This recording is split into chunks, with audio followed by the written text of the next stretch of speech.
Hey gang, PB here with Quarantine Youth Group Video Week 4. I'm glad you found me, but I hope this isn't the first time that you've had to check in. If it is, you've got some videos to catch up on, but that's not a problem. You can find those on our church website at willardcma.org or our youth group Facebook page, Willard Alliance Youth, or our YouTube page. Just look up Willard Christian Alliance Church. And don't forget, if you would, like all my videos, okay? I'm just kind of having this, private competition with the other posters. You remember this guy, Shawan? I hope you haven't forgotten him, and I hope you're praying for him regularly. I have no idea what it must be like for him where he's living, to be going through the exact same thing that we're going through. But he certainly needs our prayers. And if you want to send in your quarters, you can still do that. Drop them off at the church, put them in the mail, however you like to do that. And we'll make sure that Shawan gets that financial support too. So our esteemed governor, Mike DeWine, officially canceled the rest of the school year on Monday. Actually, I guess it's not really canceled, but you've got to finish the school year out online. You'll not be going back to your school building to see your friends or teachers face to face. How do you feel about that? All your classes canceled. Spring sports, all those athletic programs canceled. Concerts, choir and band and orchestra and all that canceled. Prom canceled. Graduation ceremonies canceled. Oh man. I'm disappointed, and I graduated 38 years ago. Well, maybe this will cheer you up. The teacher of the Earth Science class was giving a lecture on map reading. After explaining about latitude and longitude, degrees and minutes, the teacher asked this question. Suppose I asked you to meet me for lunch at 23 degrees 4 minutes north latitude and 45 degrees 15 minutes east longitude. And after a confused silence, a voice finally volunteered. I guess you'd be eating alone. I got a chuckle out of that. You can use it, all right? I don't mind that. But if you got better material, you want to share that with me, you can do that on Instagram or Twitter or text me, whatever. Good little laugh now and then helps you get through things, doesn't it? Here's another thought for you. I wonder if God was so fed up with all of our fighting down here that he sent us to our rooms. That's an interesting way to think about our situation, isn't it? Well, anyway, you know what's not canceled? Sunrises. Not canceled. Reading. Not canceled. Family. Not canceled. Love. Not canceled. Music. Not canceled. Singing. Not canceled. Certainly not laughing. It's not canceled. Hope. Not canceled. Sunsets. Not canceled. And youth group with PB. Not canceled. So I'm glad that you've joined me, that you found this video. And I have a message that I'd like to share with you. But before I do that, why don't you watch this short little video clip.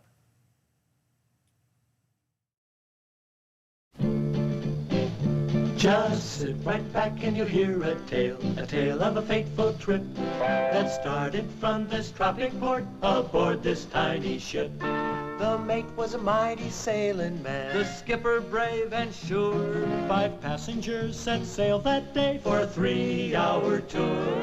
A 3-hour tour. The weather started getting rough, the tiny ship was tossed. If not for the courage of the fearless crew, the minnow would be lost. The minnow would be lost. The ship's aground on the shore of this uncharted desert isle, with Gilligan, the skipper too, the millionaire and his wife, the movie star, and the rest are here on Gilligan Zone. So let's see. There was Gilligan, the skipper too, the millionaire and his wife, the movie star, the professor, and oh yeah, don't forget, Mary Ann. And you know them as the cast of that eternally rerunning sitcom, Gilligan's Island. How many of you have seen it? I see a lot of hands. It was one of my favorite shows growing up. In fact, I was able to watch it 2 times a day at one point. I just had to get my Gilligan fix. Hopefully you're familiar with the story. How they boarded the SS Minnow that day to take a what? A 3-hour tour, right? Well, little did they know that a storm would come up and that they would end up shipwrecked on some uncharted desert island, and they'd have to stay there trapped forever in rerun land. When they boarded that day, they had no idea how far they were going to go or how long they were going to stay. Some 3-hour tour. Well, I want to talk to you tonight about the Gilligan Zone. The choices we regret. Gilligan's Island was, of course, just a TV show, but 3 hours that takes you too far and keeps you too long are very much a part of real life. Just ask a man named Esau. You can find his story in the Bible in Genesis chapter 25, beginning at verse 31. I encourage you to read it on your own, but I'm just going to kind of give you the gist of it. Esau is basically the older brother in the family. Any older brothers out there? And what that meant in the Jewish culture of his day was that he had the birthright. He would someday inherit the family leadership and a double portion of the inheritance and a lot of other wonderful privileges. But one day, he's coming in from hunting and he's really hungry. And his more domestic brother is cooking up his specialty, stew a la Jacob. Esau says, "Quick, let me have some of that red stew. I'm famished." And Jacob replies, "First, sell me your birthright." "Look, I'm about to die," Esau said. "What good is the birthright to me?" And right about now, I'm wanting to yell at the Bible. Yell at Esau. Don't do this, man. Deal or no deal? No deal. It's a lousy trade. But of course, Esau can't hear me. And the Bible goes on. He swore to Jacob, selling him his birthright. He ate and drank and then got up and left. So Esau felt better for a few hours. But because of that choice, he felt miserable for the rest of his life. There's a tragic PS. You know what a PS is? It's a postscript. Back in the day when we used to write our own, letters, handwritten letters, and you'd get done and getting ready to put it in the envelope, but you remember something you forgot to say, you just kind of put that down at the bottom, PS. I just wanted to mention this too. Well, we find a PS to Esau's life in the New Testament. And we find it in Hebrews chapter 12, verse 15, where it says, Esau sold his inheritance rights as the oldest son for a single meal. Afterward, when he wanted to inherit this blessing, he was rejected. He could bring about no change of mind. though he sought the blessing with tears. Friends, with one short-sighted decision, Esau entered what I call the Gilligan Zone. You decide to do something that will feel good for a while, thinking it will only be a 3-hour tour. But you end up in the Gilligan Zone, farther than you ever wanted to go, staying longer than you ever wanted to stay. And for you, that may be no TV plot. It's happened to you. It's your life, maybe right now. And it all starts when we do an Esau. When we do something because it will get us through the moment. It'll meet a need for us now, only to hurt for years to come. That's the ugly secret about sin. It looks like it'll get us through something. It'll benefit us in some way. And like Esau, maybe our bad choices do give us some short-term benefit.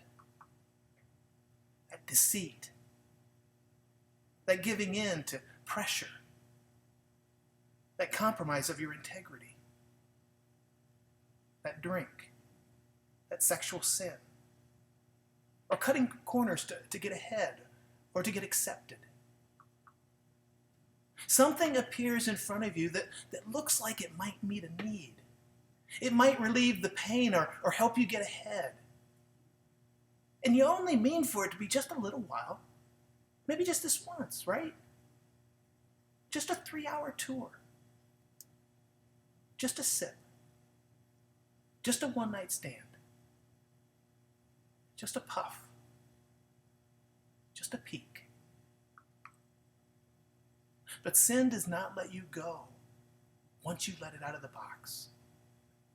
It will take you farther and it'll keep you longer than you ever bargained for.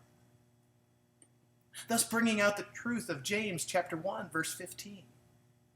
After desire has conceived, it gives birth to sin.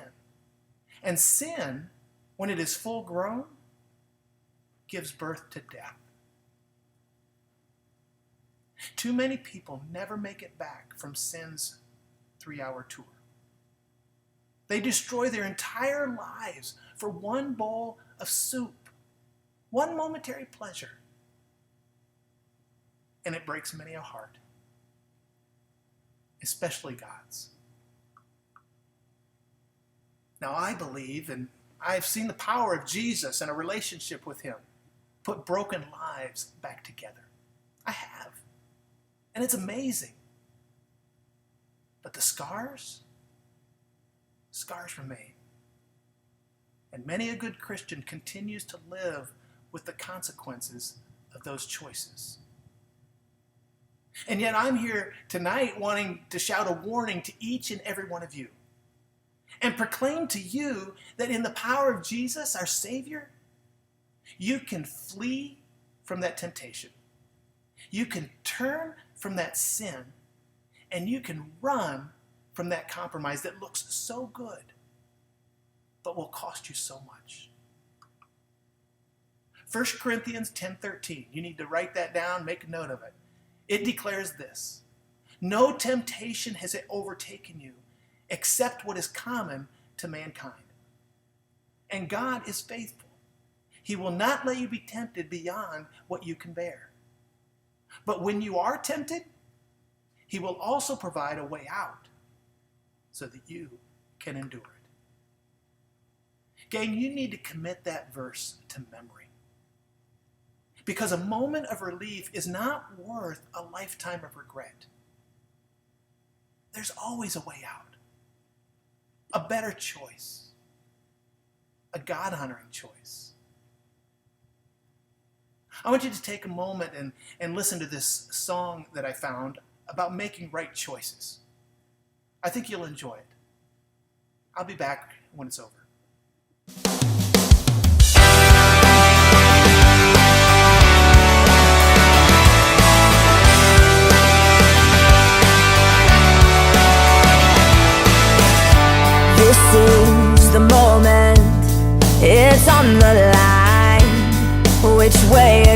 fall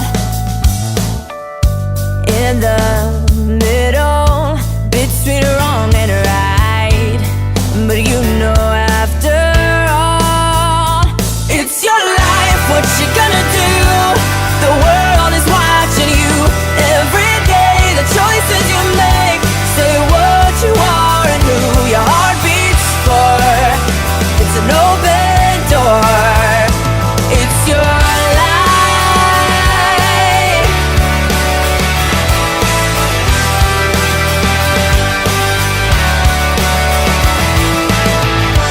Are you who you always said you would be, with a sinking feeling in your chest?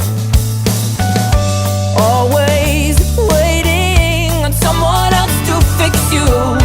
Tell me, when did you forget? It's your life, what you gonna do?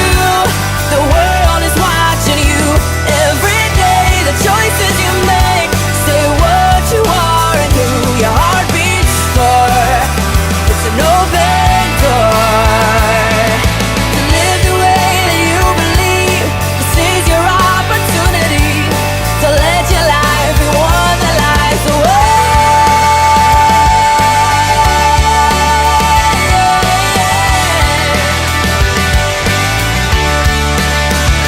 It's your life, what you gonna do? The world is watching you every day. The choices you make say what you are and who your heart beats for. It's an open door. It's your life, what you gonna do? The world is watching you every day. The choices you make say what you are and who your heart beats for. It's an open door. It's your life.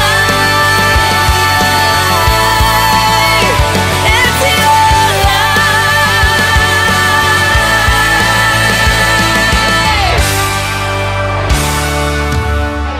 What a great song with a great message. It's your life. It's your choice. And I hope that you'll choose Jesus and live your life to honor him. There's no better life. There's no better life. Well, thanks for listening. I'm glad you found me. I hope you'll pass this along to your friends. And don't forget to give me a thumbs up, all right? And remember, PB loves you.